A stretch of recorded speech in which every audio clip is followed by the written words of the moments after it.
vraiment reformuler l'existence des communautés urbaines et d'en faire des grands pensoirs du développement harmonieux.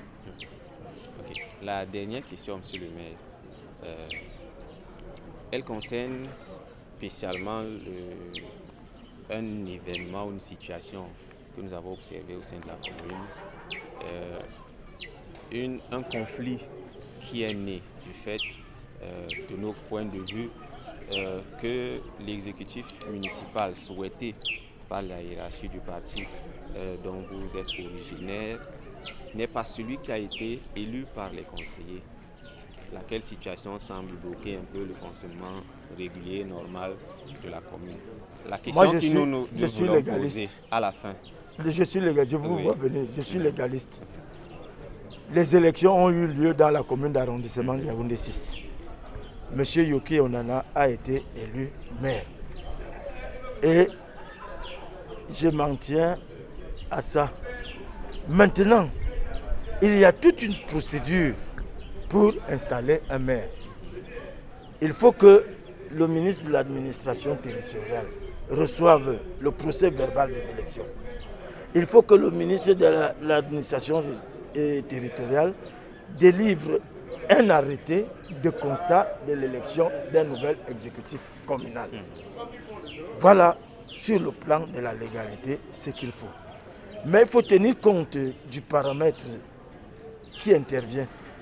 Il y a eu une requête en annulation déposée devant le ministre de l'administration territoriale par le RDPC. Donc, il y a eu une requête de Mme Efa, le maire par intérim, déposée chez le juge administratif pour annulation. Alors, vous comprenez que le constat est celui-là. Pour moi, M. Yoki Onana est élu maire. Ça ne se discute pas. Mais l'administration, le temps du peuple, des populations, n'est pas le temps du ministre. Le ministre prend le temps pour étudier les requêtes, pour ne pas se tromper. Et on peut attendre que la justice vide le conflit, comme le ministre peut attendre que ses services d'études vident le conflit. Donc,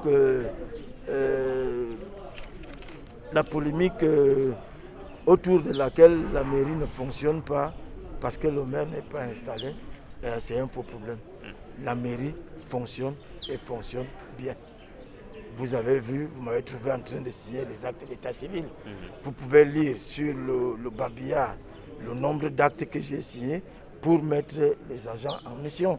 Vous pouvez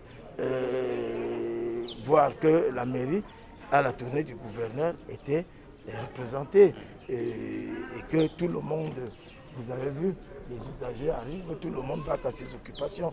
Donc la mairie fonctionne. Je dis bien que la mairie fonctionne. Question. Avec la situation de la tutelle dont nous avons parlé tout à l'heure et celle-ci qui permet quand même de comprendre que l'influence d'un parti peut bloquer d'une certaine façon, figer ou enrayer la machine de la commune quand même. Est-ce que le maire, c'est toujours l'élu du peuple ou bien c'est quelqu'un qui dépend soit de personnes nommées, soit de personnes juste de groupes politiques? Non, si vous allez pour être maire, il faut appartenir à un parti politique. Et quand on appartient à un parti politique, on attend l'investiture de ce parti. Donc, si on ne nous avait pas investi, nous ne serions pas des maires aujourd'hui. Donc, le parti politique, en déposant un recours, entend jouer sa partition. C'est-à-dire que vous êtes les militants de ce parti, c'est un contrat d'adhésion qui vous lie. on ne choisit pas les articles sur lesquels on sera d'accord avec le parti. C'est tout ou rien. Voilà la position du parti. Et maintenant, le maire Yuki Onana fonde sa candidature sur la loi qui dit que tout conseiller municipal peut se porter candidat. Donc, c'est de manière légitime qu'il a posé sa candidature. Maintenant, si le RDPC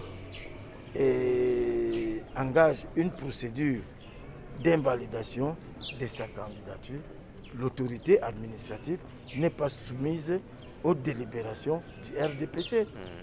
Aucunement. Donc, n'importe comment, si l'autorité administrative se rend compte qu'il y a eu vice de forme ou vice de fond sur un élément, il va invalider l'élection. Et s'il ne trouve pas de vice, le maire Yuki Onana sera installé. Ce n'est pas la première fois qu'une situation de ce genre se produit au Cameroun. La jurisprudence est abondante. Souvenez-vous que dans le Noun, l'UDC n'avait pas investi un candidat. Il s'est porté candidat, il a gagné. L'UDC l'a exclu du parti, mais ça n'a pas empêché que le préfet vienne l'installer.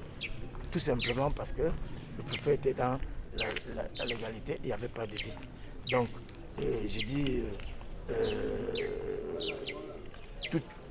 tout cela est connu. Ce sont tout simplement de faire de l'agitation qui finit par ternir la réputation et l'image de l'arrondissement.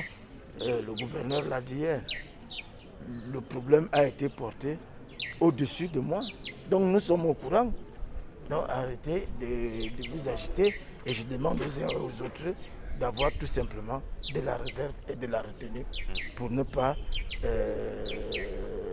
livrer la commune à un spectacle de désolation. Et donc aux citoyens, le message c'est juste, la commune est ouverte et elle fonctionne normalement.